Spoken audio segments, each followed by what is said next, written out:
Good morning, students. Welcome back in the new chapter, that is heredity and evolution. Friends, in this chapter we will talk about only heredity because evolution has deleted in this session from this chapter. Okay, इस chapter के दो parts हैं. पहले part में हम heredity का अध्ययन करते हैं, इसको स्टडी करते हैं, and then in second part of this chapter we will discuss about the evolution. But unfortunately, due to the COVID pandemic, the second part, that is evolution, is deleted from this chapter. So friends, in this chapter we will discuss only and only heredity. Okay, इस चैप्टर में हम heredity के बारे में पढ़ेंगे, जिसमें हम मेंडल्स के कुछ वर्ग जो कि मोनोहाइब्रिड क्रॉस और डाई हाइब्रिड क्रॉस के रूप में थे, इनके बारे में डिस्कस करेंगे. एंड देन आफ्टर हम जो है मेंडल के तीनों लॉ के बारे में बात करेंगे. मेंडल जो है first law, second and third, तीन लॉ इन्होंने दिया था. एंड फाइनली सेक्स डिटर्मिनेशन के बारे में बात करेंगे. Friends, okay, all this things will discuss one by one in this chapter. Friend, let's start about this chapter from accumulation of variation during reproduction. Friends, हम यहाँ पर पहला जो टॉपिक है हमारा इस चैप्टर का, that is accumulation of variation during reproduction, यानी रिप्रोडक्शन के दौरान किस तरह से वेरिएशन का जो एक्युमुलेशन होता है उसके बारे में हम बात करेंगे. Friends, in previous chapter, that is how do organisms reproduce, इस चैप्टर में मैंने आपको बताया था कि there are two mode of reproduction.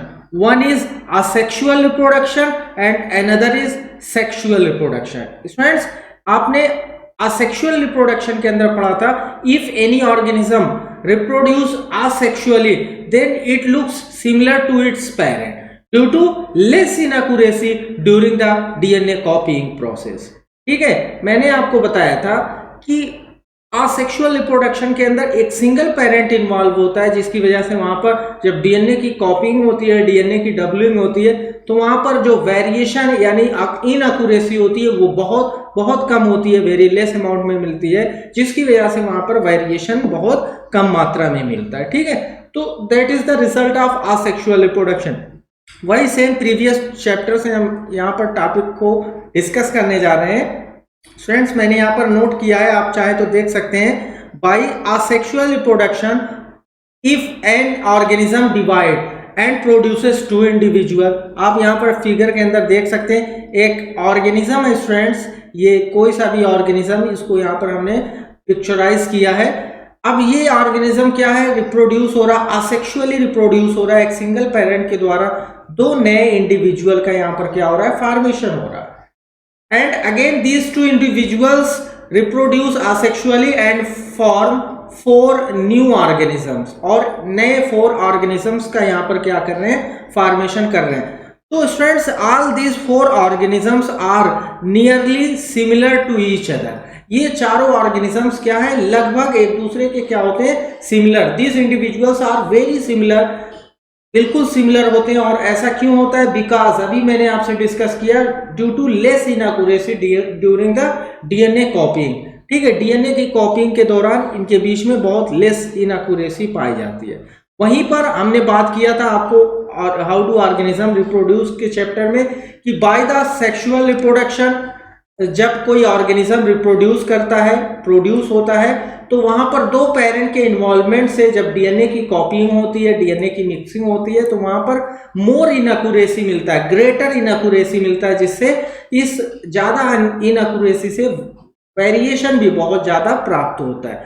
वहां पर जो डाइवर्सिटी मिलती है, जो वेरिएशन मिलता है, वो बहुत ज्यादा मिलता है. ठीक है, तो फ्रेंड्स, यहाँ पर आप देख सकते हैं, मैंने नोट किया हुआ है. However, in sexual reproduction, organisms produce have greater diversity due to higher inaccuracy. ठीक है, हायर इनअक्यूरेसी की वजह से यहाँ पर बहुत ज्यादा क्या मिलता है, डाइवर्सिटी, और जो क्या देता है, दीज वेरिएशन, जिसकी वजह से वेरिएशन मिलता है. क्लियर.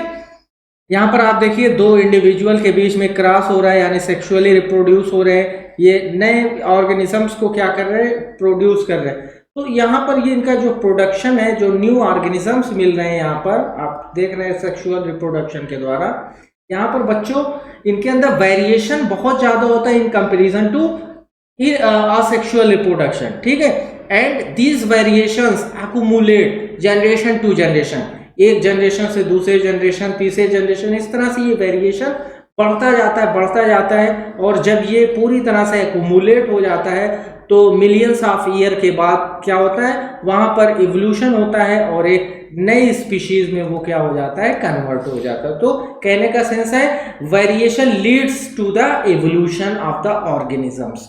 इन्हीं वेरिएशंस की वजह से ऑर्गेनिजम्स के अंदर क्या होता है, इवोल्यूशन क्रिएट होता है। चैप्टर का नाम ही यही है स्टूडेंट्स, इवोल्यूशन। इवोल्यूशन कैसे आता है, ठीक है, वेरिएशंस की वजह से। Okay, now students we are going to talk about the heredity. Students heredity के बारे में हम यहाँ पर बात करने जा रहे हैं। What is heredity? बच्चों, the characters which are transferred from one generation to another generation, means from parent to their offspring, their children, is known as hereditary character or inherited character। यहां पर आप देख सकते हैं हेरिडेटरी कैरेक्टर और inherited trades या characters, यानी जो माता पिता से उनकी संतानों में उनकी जो है जनरेशंस तक पहुंचता है, that characters are known as hereditary characters और inherited trades.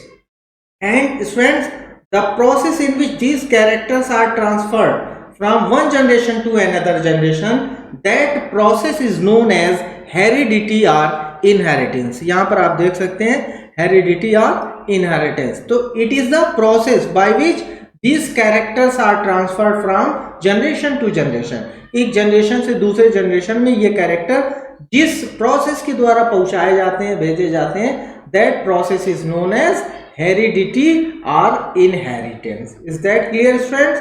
the branch of science या आप कह सकते हैं biology which deals with the study of heredity, that is known as genetics।